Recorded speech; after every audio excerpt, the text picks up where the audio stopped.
Secret Story, c'est une recette TF1 qui a très bien fonctionné à ses débuts. Après 7 ans d'absence, l'émission culte fait son grand retour. Entre déception et conspiration, à quoi doit-on s'attendre ?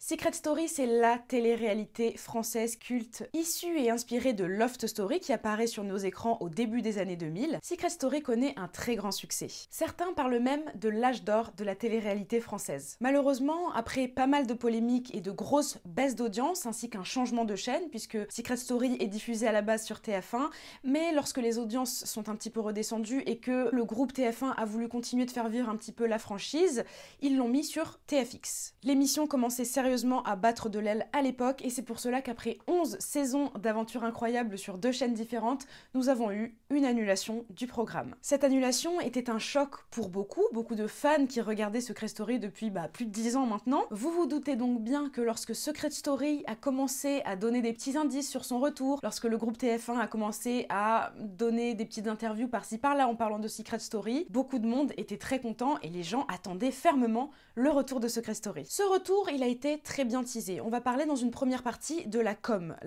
autour de ce retour de Secret Story qui dure maintenant depuis plusieurs années. Il y a eu 7 ans d'absence, mais ça fait maintenant 3-4 ans qu'on a des petits indices par-ci par-là, sur les réseaux sociaux, des blogueurs qui annonçaient le retour de Secret Story. Je crois que ça fait même maintenant 3 années qu'on annonce à chaque fois le retour de Secret Story, puisque je sais pas si vous avez remarqué, mais le rétro est extrêmement à la mode. Le retour, le revivre. Nous avons eu la Star Academy qui était annoncée en grand retour il y a maintenant 3 ans à peu près, 2 ans et demi. À ce moment-là, sur les réseaux sociaux, on avait des rumeurs qui disaient que TF1 tentait un retour de ses anciens programmes comme la Star Academy et comme Secret Story, programme emblématique du groupe TF1 et de la chaîne TF1 bien évidemment, qui avait été annulé. Alors on pouvait lire sur les réseaux sociaux, Secret Story est de retour en même temps que la Star Academy, etc., etc. Il y a une rumeur assez plausible qui dit que TF1, le groupe TF1, a voulu tester l'audience pour le retour de ces nouveaux programmes. Il y a eu une rumeur que j'ai trouvée assez plausible sur le fait que TF1 a envoyé une première saison de Star Academy, donc un grand retour de Star Academy afin de tester l'audience, afin de tester si l'audience était prête à recevoir des programmes emblématiques qui revenaient sur nos écrans, etc.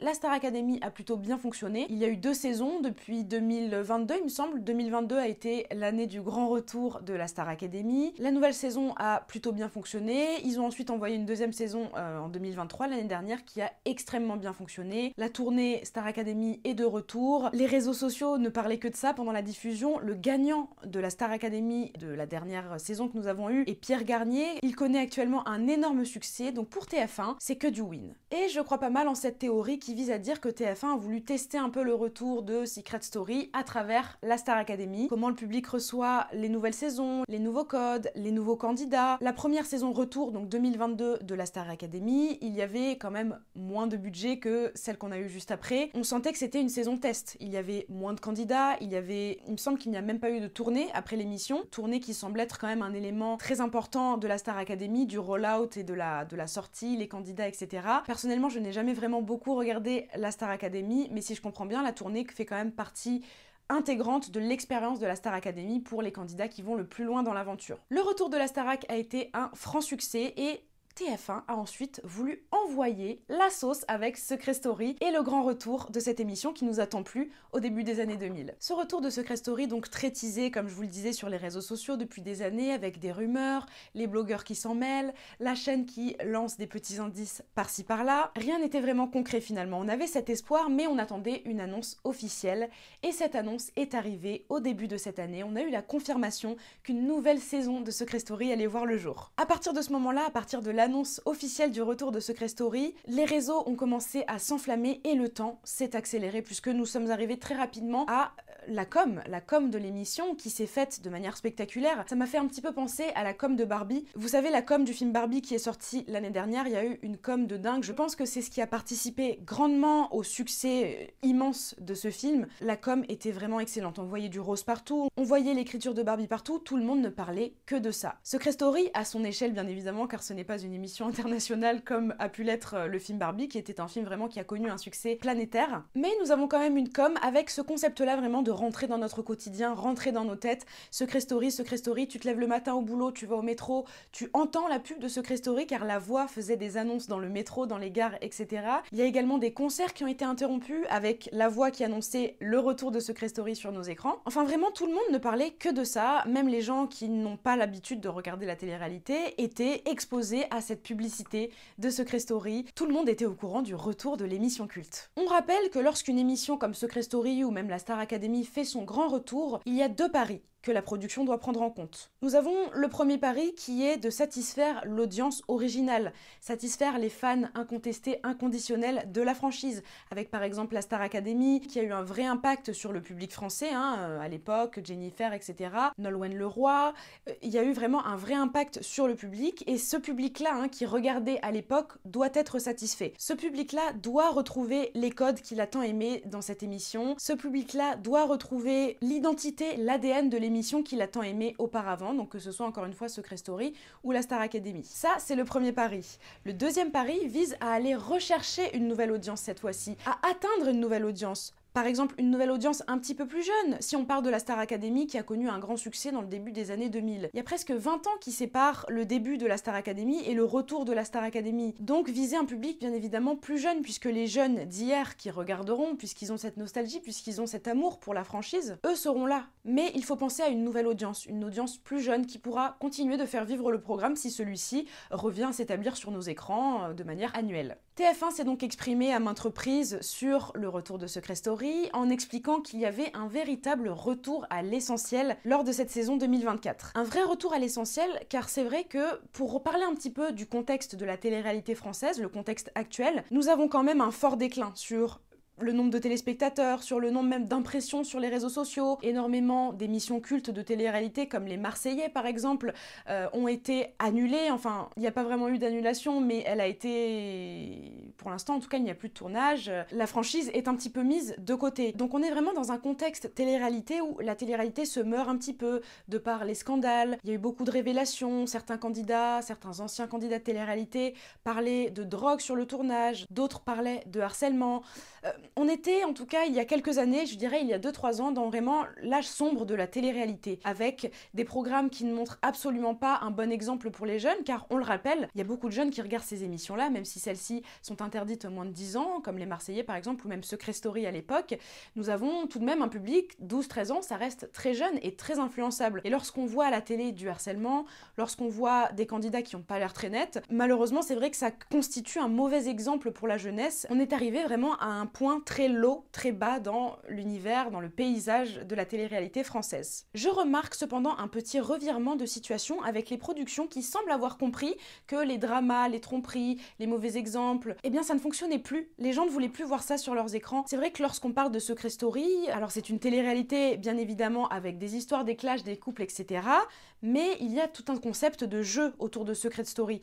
Il faut trouver les secrets, il y a toute une dynamique de stratégie qui, je pense, plaît beaucoup au public. Et lorsqu'on s'est retrouvé avec des programmes comme les Marseillais, le Cross, toutes ces choses-là qui finalement n'ont pas grand intérêt, n'ont pas vraiment de but stratégique, ou alors lorsqu'il y en a, c'est complètement manigancé par la prod, il y a eu une véritable baisse d'intérêt pour la télé-réalité, ce que je peux comprendre. Les gens ne regardaient plus beaucoup, les audiences s'amaigrissaient à vue d'œil chaque année. Dès qu'un nouveau programme arrivait, on est passé de 700 000 à 300 000 téléspectateurs, enfin c'est vraiment un carnage. Mais les productions semblent l'avoir compris avec de nouvelles émissions et un véritable retour au jeu. Nous avons les 50, nous avons plus récemment The Power également, qui est sur W9. Ce sont des émissions qui sont beaucoup plus plaisantes à regarder, car nous avons du jeu, nous avons de la stratégie, et je pense que c'est aujourd'hui ce qui plaît au public, au-delà des tromperies et de tous les scandales que je vous ai cités un petit peu plus tôt. TF1 a précisé lors de la com de l'émission, lors des interviews qu'ils ont pu donner, que cette saison-là était un véritable retour à l'essentiel, retour au jeu, retour à la stratégie. À ce moment-là, on espère quand même avoir quelques dramas, mais c'est vrai que ça nous plaît beaucoup. On se dit, ils vont envoyer le paquet sur les secrets vont être très durs à trouver, que ce soit pour le public, mais aussi pour les candidats dans l'émission. On s'attend vraiment à ce moment-là à un vrai retour. Il y a quand même eu 7 ans d'absence, l'impatience du public commence donc à monter et on a tous hâte de découvrir à ce moment-là la nouvelle saison de Secret Story 2024. Malheureusement, c'est quelques jours, voire quelques semaines avant le lancement officiel de l'émission que les désillusions commencent. On nous annonce donc que le format de l'émission reviendra avec les quotidiennes, comme à l'époque, mais sans Prime cette fois-ci pour la saison 2024. Il y a l'animateur Christophe Beaugrand qui animera tous les vendredis une quotidienne en direct avec l'élimination de la semaine. Malheureusement, nous n'avons pas de Prime comme à l'époque, les fameux Prime. Vous savez, le fameux Prime du vendredi soir après Koh-Lanta, l'âge d'or de la télé bien évidemment, lorsque Koh-Lanta était encore diffusé le vendredi. Nous avions droit à Secret Story en deuxième partie de soirée. Malheureusement, Koh-Lanta maintenant c'est le mardi et Secret Story, il n'y a plus de Prime. À ce moment-là, je vous avoue que même moi j'étais assez dégoûtée. Les Prime, c'est tout ce qui fait l'essence de Secret Story. C'est le direct, c'est la réaction des candidats en direct. Combien de séquences cultes on a justement pendant ces Prime où les candidats commencent à se chamailler, à se clasher. Lorsque les candidats ont des révélations incroyables en direct, le téléphone rouge. Enfin vraiment, je vous avoue qu'à ce moment-là, moi-même ainsi que tout le public, on est dans une incompréhension totale quant au retour de cette émission. Est-ce que c'est une version low cost qu'ils vont nous proposer? Ça fait lien avec ce que je vous disais juste avant. La Star Academy, qui a fait son grand retour il y a 2 ans maintenant, lors de la première saison du grand lancement, du grand retour, donc la saison 2022, nous avions le budget qui était un petit peu coupé. On avait moins de candidats que dans les saisons précédentes et la tournée n'était pas effective à la fin de l'émission, ce qui prouve que le budget était quand même assez resserré. Je pense que comme pour la Star Academy, Secret Story est sur une saison test. Si cette saison fonctionne, on la retrouvera l'année prochaine, peut-être avec à nouveau les Prime. C'est ce que j'espère en tout cas, mais je pense qu'on est sur une restriction budgétaire liée à l'incertitude du futur succès du programme. On se dit bon, on fera sans les Prime, tant pis, c'est quand même le retour de Secret Story, on va retrouver La Voix, on va retrouver Christophe Beaugrand, on va retrouver la Maison des Secrets, tant pis, on passe l'éponge sur ça, peut-être que l'année prochaine on aura des Prime. En attendant, profitons de l'émission. Ce n'était malheureusement pas fini pour les désillusions et les mauvaises nouvelles, puisque la veille du lancement, les amis, écoutez bien, la veille du lancement, le lundi, l'émission était lancée le mardi. Le lundi matin, il nous annonce quoi? Que La Voix ne fera pas son grand retour dans l'émission de Secret Story. Dominique Duforest, La Voix depuis la saison 1, la voix emblématique de la Maison des Secrets, ne fera pas son grand retour. Dominique Duforest nous fait un petit message en expliquant qu'il prend sa retraite, qu'il aura toujours de l'amour pour Secret Story, blablabla, un petit peu larmoyant. Il semble être très sérieux et annoncer son départ du programme. À ce moment-là, c'est la désillusion la plus totale sur les réseaux sociaux. L'excellente communication sur le début du programme avait donné à beaucoup de téléspectateurs envie de regarder cette nouvelle saison de Secret Story. Avec l'annonce de La Voix, tout de suite ça a été la douche froide. Je pense même qu'il y a eu une perte d'audience à la suite de cette annonce, puisque déjà l'émission faisait son grand retour un mardi soir à 23h30. Laissez-moi vous dire qu'en pleine semaine, très peu de gens ont le temps vraiment de veiller jusqu'à 3h du matin afin de voir. On est en plein dans l'ère des replays, d'internet, de moins en moins de personnes regardent la télévision. Je pense qu'il y a eu, à la suite de cette annonce catastrophique, des gens qui se sont dit non mais je vais pas veiller jusqu'à 3h du mat pour une nouvelle voix. La production avait annoncé une nouvelle voix féminine qui allait remplacer la voix de Dominique Duforest. Je pense que beaucoup de gens n'ont pas regardé le lancement direct après cette annonce-là. Les Prime plus La Voix qui manque à l'appel, ça fait beaucoup à ce moment-là. On est un petit peu dans le flou quant au retour de Secret Story. Est-ce que finalement ce retour vaut la peine? Nous arrivons donc très vite au mardi 23 avril 2024, le soir du grand lancement de Secret Story. Le Prime commence avec Christophe Beaugrand qui, je trouve, est un bon présentateur pour l'émission, n'en déplaise à Benjamin Castaldi qui pète un plomb sur Twitter tous les 4 matins. Le Prime commence donc, celui-ci est plutôt dynamique, on voit les candidats qui commencent à arriver, etc. Tout nous fait réellement penser aux anciennes saisons de Secret Story, la manière dont ça se déroule, les petits couacs en direct, on retrouve les jingles emblématiques de Secret Story. À ce moment-là, on a vraiment l'impression de retrouver notre émission chérie des années 2000, 2010, etc. On retrouve l'essence de Secret Story. Avec quand même, je l'avoue, un petit peu de mal à s'habituer à la nouvelle voix, donc la voix féminine qui semble un petit peu robotique, mais qui en même temps bégaye un petit peu. On se dit que c'est le stress et qu'il faudra du temps déjà pour que nous on puisse s'habituer, mais également pour qu'elle puisse se sentir à l'aise. C'est quand même un gros rôle sur les épaules de cette nouvelle voix. Je regarde donc le Prime de Secret Story en direct. J'arrive à apprécier un peu les nouveaux candidats, j'arrive à me retrouver un petit peu vraiment dans cette essence de Secret Story que j'aime tant. Lorsque la publicité arrive, je file sur Twitter pour voir un petit peu ce que pensent les internautes, les téléspectateurs de ce grand retour de Secret Story. Et là, c'est le drame. Je lis les commentaires et je me rends compte que personne n'apprécie cette nouvelle saison, que personne ne semble apprécier les candidats. J'apprends que les candidats sont tous connus plus ou moins sur les réseaux sociaux, donc on a beaucoup de TikTokers que je ne connaissais pas forcément, mais nous avons beaucoup de TikTokers qui sont très connus. Il y a un TikToker, écoutez-moi bien, qui a 4 millions d'abonnés sur TikTok. Enfin, au bout d'un moment, la force de Secret Story, l'une des plus grandes forces de cette émission, c'était le casting anonyme. Donc c'est vrai que première incompréhension quand même devant ce prime, avec la précision de Twitter, encore une fois, parce que moi je ne les connaissais pas, les candidats de Secret Story, je pensais qu'ils étaient anonymes.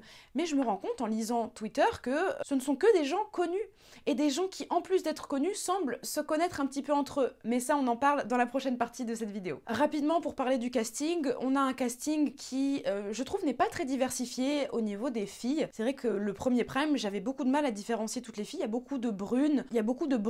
Avec les cheveux lisses. Bon, par exemple, Zoé sort un petit peu du lot, que ce soit par sa personnalité ou même par son physique, qui est très différent des autres candidats de la maison, pas des gens en général, mais des autres candidats qui sont dans la maison des secrets. C'est vrai qu'avec ses cheveux blonds bouclés, elle ressort un petit peu plus du lot. Mais le casting, moi, au premier abord, me semblait assez sympathique. C'était peut-être aussi l'excitation de retrouver Secret Story, mais c'est vrai que moi, au début, j'avais pas vraiment de problème avec le casting, jusqu'à ce que j'apprenne qu'ils étaient tous TikTokers, Instagrammeurs, etc. Au niveau des secrets, alors, c'est vrai que c'est la déception de l'année. Nous avons des secrets comme, tenez-vous bien, je suis l'inventeur du Kwakubé. Voilà, certains disent que c'est dans l'air du temps, mais quand même, on est dans Secret Story, on a eu des secrets très lourds par le passé, ou même très drôles, comme je suis un vampire, etc. Je suis l'inventeur du Kwakubé. C'est ni drôle, ni... je saurais pas vous dire. J'ai pas grand-chose à dire là-dessus, à part que je suis un petit peu consternée. On a les éternels secrets de la prod qui adorent mettre en relation des gens qui ne se connaissent pas. Par exemple, Lou et Léo partagent le secret commun, nous sommes des faux jumeaux. Ça, je trouve que c'est plutôt bien joué, parce que physiquement, ils se ressemblent beaucoup. Après, il y a un petit souci au niveau de l'accent marseillais de Lou et l'accent pas marseillais de Léo. Nous avons également la voix française d'Harry Potter. Alors, c'est un mec qui a fait pas mal d'interviews Combini, donc encore une fois, est-ce qu'on est sûr que personne ne connaît son faciès? Il y a plein de théories du complot qu'on abordera dans quelques minutes, mais même les secrets comme celui-ci, qui sont quand même pas mal, je veux dire, je suis la voix française d'Harry Potter, s'il est déjà connu par d'autres candidats, bah ça fausse un petit peu tout ce jeu, toute cette excitation. Est-ce qu'il va se faire repérer? Est-ce qu'on va repérer sa voix? Même les secrets qui pourraient être pas mal sont gâchés un petit peu par le casting qui n'a pas du tout l'air d'être authentique. La soirée se poursuit, le prime également, nous avons l'apparition des nouveaux candidats. Alors il y a personne qui m'a réellement marqué dans les candidats. Oui, Zoé, comme je vous l'ai dit un petit peu plus tôt, sort du lot, Alexis est très beau, mais il y a quand même cette petite amertume, lorsqu'on fait un tour sur Twitter, on se rend compte que ce casting, cette saison de Secret Story ne sera finalement peut-être pas ce qu'on croyait. On arrive ensuite à la fin de l'émission, la moitié de la France s'est déjà endormie devant sa télé, puisqu'il est quand même 3h du matin à ce moment-là, et là, surprise, nous avons un retour de la vraie voix de Secret Story. Ici la voix, Dominique Duforest fait une surprise à 2 candidats qui ont remporté un avantage afin de découvrir les secrets de la maison. Il découvre donc que la voix n'est jamais réellement partie et que tout cela, cette nouvelle voix, etc., n'est qu'une supercherie qui visait à piéger les candidats, mais également le public, puisque nous-mêmes, on était consternés du départ de la voix, etc. Donc le prime a été un petit peu rattrapé par cette annonce à la fin. Nous apprenons également à ce moment-là, dans la foulée, qu'il y a une deuxième maison et que les candidats ne sont pas rentrés dans la vraie maison. Le prime se termine donc sur cette note-là, très mystérieuse, pleine de questions, et surtout pleine de théories du complot. Dans cette dernière partie, on va parler de toutes les théories du complot qu'il y a quant à ce retour de Secret Story. Lorsqu'on fait un tour sur Twitter, après ce prime de lancement, on se rend compte que le public n'avale pas vraiment ce casting, n'avale pas vraiment ces nouveaux secrets, et la question commence à se poser, est-ce un vrai casting? On a déjà été berné par le retour de la voix, est-ce que TF1 ne tenterait pas un retour spectaculaire en bernant tout le monde, y compris les téléspectateurs? La théorie qu'on peut lire partout en ce moment sur les réseaux sociaux est que la maison des secrets de cette année ne serait qu'une vaste supercherie, et que tous les candidats qui ont fait leur entrée dans cette même maison le mardi 23 avril, eh bien que tout est faux, que tout est manigancé par TF1 afin de nous faire tomber dans cette supercherie, afin de faire monter les audiences, parce que lorsqu'on regarde le casting d'un petit peu plus près, c'est vrai qu'on se rend compte qu'il y a quand même beaucoup d'Instagrammeurs, beaucoup de TikTokers. Les théories fusent, est-ce que c'est un foutage de gueule complet avec des influenceurs qui se connaissent entre eux, qui ont l'air de se connaître? On a un couple d'influenceuses, Francesca et Charlène, leur secret est nous sommes en couple, donc elles sont censées prétendre ne pas se connaître dans l'émission. Elles ont à peu près 300 000 abonnés sur TikTok. Je veux dire, on est en France, on n'est pas aux États-Unis. Des influenceuses qui ont 300 000 abonnés, il y a un minimum de personnes qui les reconnaissent, et donc des candidats pourraient les reconnaître. Mais on se dit, c'est du foutage de gueule, ou Tout ça est manigancé par la prod TF1. Parce qu'écoutez bien ce qu'on peut lire sur le site TF1 Info. Sur tf1info.fr, à propos du retour de Secret Story, on peut lire « Depuis l'annonce du casting en ligne à l'automne dernier, les équipes d'Endemol ont reçu plus de 22 000 candidatures. Au final, ils sont une quinzaine à avoir été sélectionnés pour rejoindre la Maison des Secrets. Leur profil ? On a voulu des gens joueurs et surtout fun, pas des Instagrammeurs qui viennent pour montrer leur nouveau tatouage. Voilà qui est dit. » Alors ça nous a beaucoup interpellés puisque lorsqu'on regarde le Prime, on se rend compte que Francesca, qui est une Instagrammeuse TikTokeuse, nous montre son tatouage. Un tatouage fait en rapport avec l'émission, si j'ai bien compris, un œil, dès son entrée dans la maison. C'est l'une des premières choses qu'elle fait lorsqu'elle rentre dans la maison, c'est montrer son tatouage. Donc c'est hyper ironique et ça paraît être un petit peu du foutage de gueule de la part de TF1 de nous diffuser des Instagrammeurs qui viennent montrer leur tatouage alors qu'ils ont bien stipulé des semaines avant sur leur site que ce ne serait pas le cas. Est-ce que c'est un indice ? Est-ce que c'est du foutage de gueule ? Je pense que la plupart du public et la plupart des internautes veulent croire à cette théorie de fausse maison, veulent croire à toutes ces supercheries, puisque si ce n'est pas le cas, s'il n'y a aucune supercherie derrière, mais c'est très grave, le niveau de foutage de gueule dont TF1 fait preuve. Il y a aussi un élément qui a attiré ma curiosité et la curiosité de tous les autres téléspectateurs, c'est que cette année, on n'a pas eu droit au portrait des candidats. Aucun candidat n'a eu de portrait, on ne les a pas vus chez eux, on ne les a pas vus en pleine action dans leur métier de tous les jours, on n'a pas vu leurs proches, on n'a rien vu de tout ça. Les présentations se sont simplement faites à travers une interview faite avec un détecteur de mensonges dans une salle assez terne. Alors est-ce que c'est un nouveau format pour pouvoir amener les candidats de manière plus simple avec un budget plus resserré? Parce que c'est vrai que partir en Belgique, partir en Suisse, partir je ne sais où, à la rencontre de chaque candidat pour pouvoir filmer un petit peu leur quotidien, c'est un budget. Mais en même temps, c'est vrai que je trouve ça quand même très bizarre. Dans toutes les émissions, on a des portraits quand même avec les candidats. Ça reste un point d'interrogation et ça contribue au mystère et aux suspicions de supercherie. Nous avons également un vrai problème avec le casting et avec les secrets, puisqu'il y a un candidat qui s'appelle Bruno. Son secret est « Je participe au prochain JO », donc les Jeux Olympiques Paris 2024. Nous sommes en avril, les JO ça commence dans quoi 3 mois, 2 mois, c'est en juillet en tout cas à Paris. Le monsieur ne devrait-il pas s'entraîner un petit peu avant ces épreuves-là? Je veux dire, les JO c'est le travail de toute une vie, donc c'est vrai qu'aller dans Secret Story pendant potentiellement 2 mois avant le lancement des JO, bon, c'est vrai que c'est un petit peu bizarre. En plus, il est sorti vendredi dernier, ça a été le premier candidat sorti. Est-ce que tout ça n'est pas organisé par la prod? Enfin, c'est très bizarre.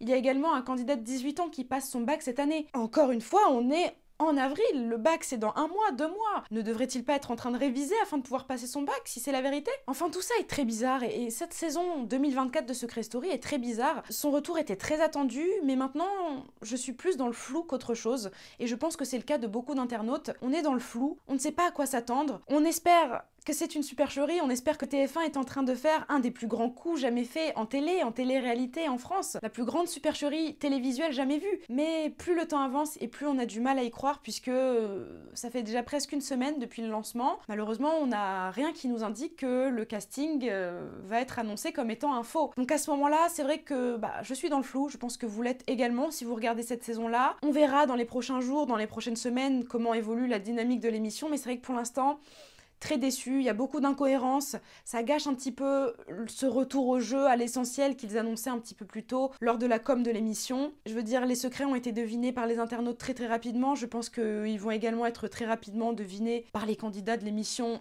en elle-même. Donc moi qui suis une fan de la franchise, j'ai un petit peu peur pour ce retour et j'ai un petit peu peur pour la suite. Qu'est-ce que vous en pensez? Est-ce que vous avez le même espoir que moi? Est-ce qu'au contraire, vous kiffez cette nouvelle saison et vous êtes habitué aux candidats? Vous espérez continuer de les voir sur vos écrans? C'est en commentaire que ça se passe pour donner votre avis. N'hésitez pas également à me suivre sur mes réseaux sociaux, en commençant par ma chaîne YouTube et mon Instagram que j'affiche juste ici. Et puis on se retrouve très vite pour une nouvelle vidéo. Bye!